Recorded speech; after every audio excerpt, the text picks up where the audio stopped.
hordoftoota iftoota bakka jirra jirtu baga jiraattan baga rabbiin dabarfate sa'a kanaan isin gahtee ammallee haftee umriitiin na cufa keessa yoo rabbiin barakaa nuuf haa kaa'u jiruutiin ibaadaa du'atiin shaadaa rabbiin nuuf haa godhu cufa kennuuf jechuudha. Waan nama nagahaan biyya ambaatii kara biyya hojjetu deebi'uu rabbiin nu taasisu yaada muraada kenna goote nuuf goote haadha fi iftuutu jechuun oolu. Arwaya boleh nasha juda waktu aku dalam tergahi waktu aku dah hagi sih dalam demi dari big kamu juda menjadi sani akhasa sih terus akhasa menjadi su video rawa berarti juda karena rahu bade isra wadi kodu betul berbadi boleh titena tanah hundga sanu share udah walif iradu betul dimma wara channel aku dah kamu kurang gani dimma wara dan warga geetika sinif kele dimma ila al-quran akagani mujaddida miskina akara fi abashi sitdebsi santa kahiya kabiyasi sitdebsa akagodan inshallah sabni genaga kanat tigra wala tijabata jode hiya do mustahi amara mustahi bam ma fediha taw man ma jawante fi sagale tahafi isnin jadabale wankiya mujaddida wakka kudada bugutu wakka kudada bugutu demo samali maatii ofiitti odoon bilbilin maatii ofiitti odoon waliin argin guyyaa tokko bichaa bilbilee ofiitti hagas as deebitee odoo maatii ishiitti waliin argin sagalee isii odoon dhagahin jechuu maatiin isilleen sagalee maatii isii odoon dhagahin mucayyoon tun takki ilma qabaachuuf ammalaa ilmoollee dhabduu abbaa qabdii haadha qabdii waan hundarraa jechuudha haati baay'ee tokko miidhamti.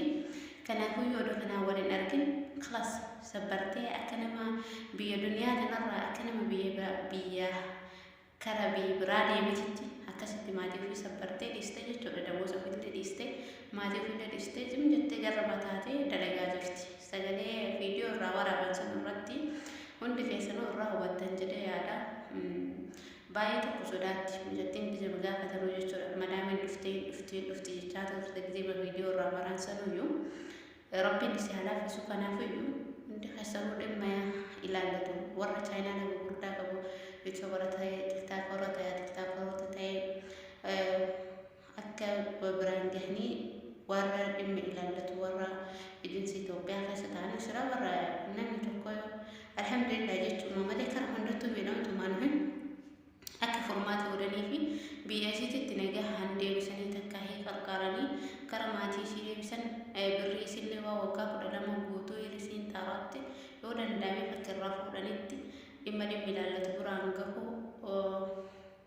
إما بحدات كاهي راكو دايس نجرا وبرتي تنا سما ربيني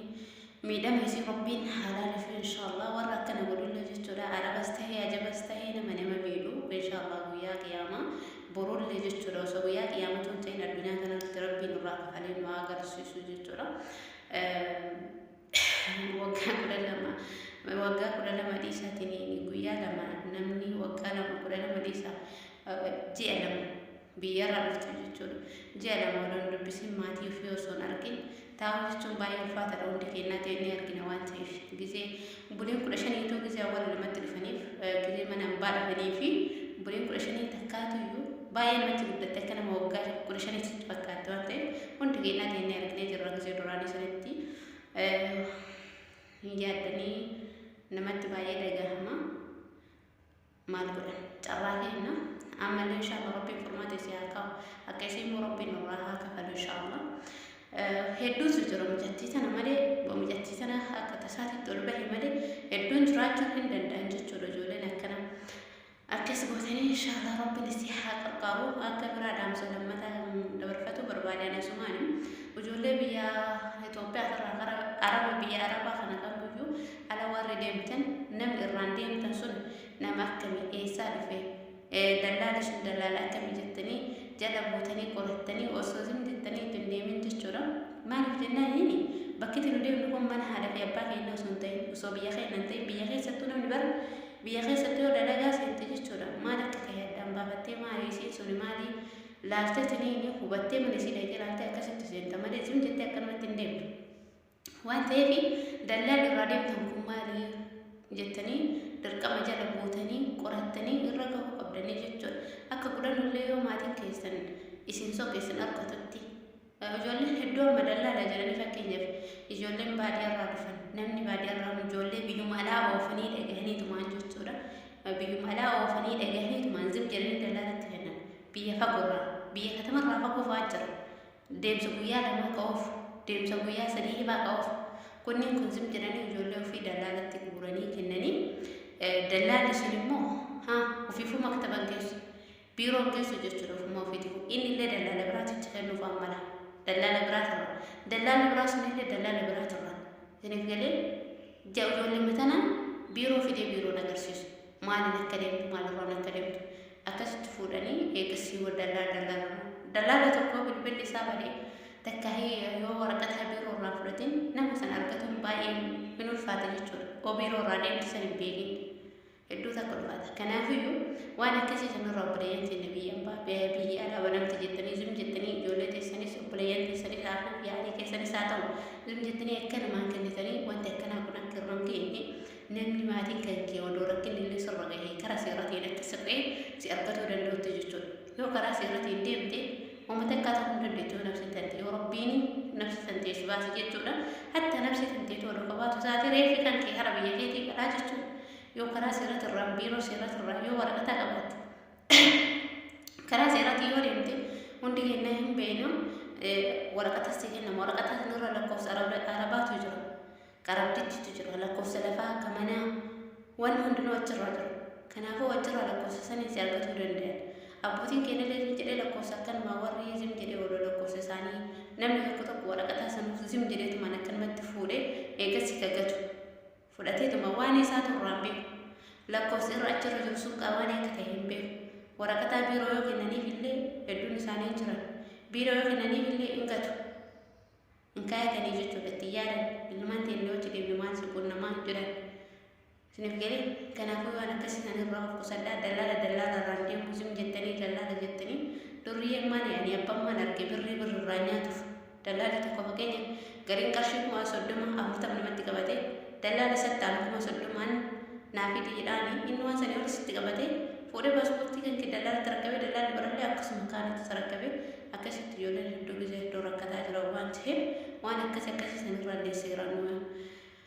akka fayyadanii of eeggannoo guddaa akka guutanii ijoolleen akkanaa hedduun isaanii rakkatuu danda'an dallaalarraa yoo deemte dallaalarraa yoo dallaalatti kennite lakkoofsuma biiroo sanuu argatuu dhabu maaltu dallaalticha sanii yoo akka tasaa lakkoofsi isaa jalaa badee yoo akka tasaa subhaanallah wanni rabbiin hin beekamu jechuudha rakkoon sarara gahee yoo dalagaa san dhiise isiniif galee yoo dalagaa nama seeraan qabu hin ta'in argatuun hin ulfaata waan ta'eef waan akkasii sanarrallee of eeggannoo guddaa godha rabbiin nu haa eegu rabbiin nu haa laaffisu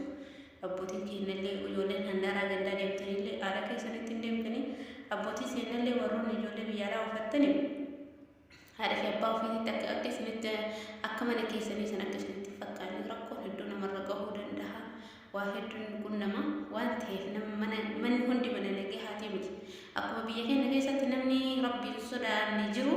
biyya arabaa kana keessatti illee akkuma sana jechuudha ilmi namaa insaana waan ta'eef namni wal miidhuun deemne hin jiru mijattii sana rabbiin rahmateef si haa godhu rabbiin haa laaffisuu fi mana hidhaati jechuudha mana hidhaa sana rabbiin isii haa baasu akka isillee rabbiin haa baasuu fi nagaan biyya isiitti haa galchu haadha fi abbaa isii namni umrii kana mulu ilmu namaa fakkaattu nama nyaatee mulu fakkaattu nama tumuun nama gisee hundaa cunqurfama hundatti fakkaatan jechuudha hin argitan akkuma suura irratti argitan kana rabbiin isii haa laaffisu du'aa godhaa fi waa hundaaf waan dandeettaniin biran dhaabatina sagalee walii ta'a akkuma san barumsallee akka irraa fudhatan nama keenya ijoollee teenya haara waree dhufte madaamin teessanii awwaluma dura dursu isiin ju'arra gaafa ji'a birrii isiin kennine taanaan maaltu si dalaisiisa hin dalagin bira waan feetaa fiddu marabbaa isii fiddi uummata akkas godhuu dandeettu akkuma gisee isii dalagaa isii jechuudha gisee dalagaa isii gaafa tokko ati dalagaa marii ol ta'in aarti akkuma san daawwasni kan kee gaafa ji'arra tare madaa'imni of caqacaqee faataa sananii gaafa ji'arra isiin tartaanaan dhaabee hojii isaatii sanirraa isiin bilbila isiin kennitu taanaan isiin bilbilli taanaan dhiisu furraa dhaabe deeminaa fi diginiin biiroo isiin si dhaawwasitti deemti taanaan ofitti dhiisi ofirraa haga tokko jechuudha yoo nu ofirraa yaadi goone jarri illee nu seettu isin galee wanti hundinuu la haaduu jeetti yeroo wanti hundinuu bakki itti dhaabatu qabdi. Isin galee sarraatanii jedhanii tumanii damoota keessan isin dhokkatanii waggaa 12 guutuu yoo isin jedhanii akkanumaan taa'anii faayidaan isin biyyaa baatan gabrummaa fi takkaa hiiruu zachi nyaatu fi miti jechuudha. Yookaan nyaata sanuu hin argatti yookaan hin argattu. Kanaafuu madaamiin teessan maatiitti isin bilbiluu deddeebi'an yoo telefoona illee isin hin kenneen madaamiin hedduu telefoona nama dhokkatti. Amma alhamdulillah akka duraanitti iyyuu miti. Duraan telefoona nama dhokkatti. Haa ta'ullee madaamiin teessan 15tti torbaanitti gizee tokko maatii keessan isin dubbisiiftu taanaan deebitee isin ji'atti raatiba keessan isin hin kennite isin gara biyyaa isin hin ergitu taanaan nyaata keessan isin kennitu taanaan ganama galgala isin siree buusitti deemte taananii ofitti dhiisin daqiiqaa takka biran taa'e sitti haa fuudhin akkasitti fudhattullee yoo ofii kan kiti wanni kun booddee lafaan nafsee tan isin ga'uu danda'a waan ta'eef yoo nafsee teessan qabaattanii yoo nafsee teessanii jiraattanii damoo sosan fudhatanii jechuudha. Kanaafuu yoo eeggannoo guddaa godhaa rabbiin isin haa eegu rabbiin isin bira haa jiraatu obboleeyyan seenaa gabrummaa biyyaan baatanillee rabbiin jiraan haa baasu. Warra keenya maatiin keenya waan maqananii keessa jiru itti fakkaanna waan ta'eef iyyuu isin of eeggannoo guddaa godhuu qabdanii nafsee teessanillee halaakatti hin gatina akkasitti itti badhaasan jira. Arabalee nama dabaltaa haa ta'ullee isin hojii namaa dalaydanii gaafa damoota keessanii isin caqacatsananii harkasitti of fudhatte taanaan wanni namni irraa sodaatu takka hin jiru.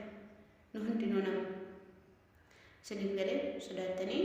mataa jalatti gadi qabdanii gabarallee akkanus kamuu akkuma nama garbaati garba akkasitti illee keessa taree akkanuma godhannee isiniin jira